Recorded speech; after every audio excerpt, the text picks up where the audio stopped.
అని తెలుసు, బతుకంటే బొమ్మల ఆట అని తెలుసు,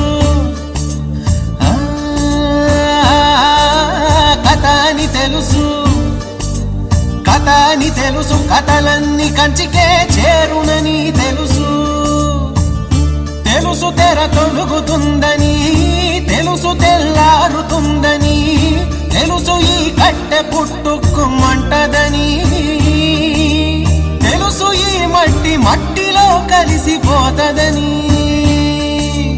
ఇన్ని తెలిసి ఇరకాటంలో పడిపోతావు ఎందుకని? మాయా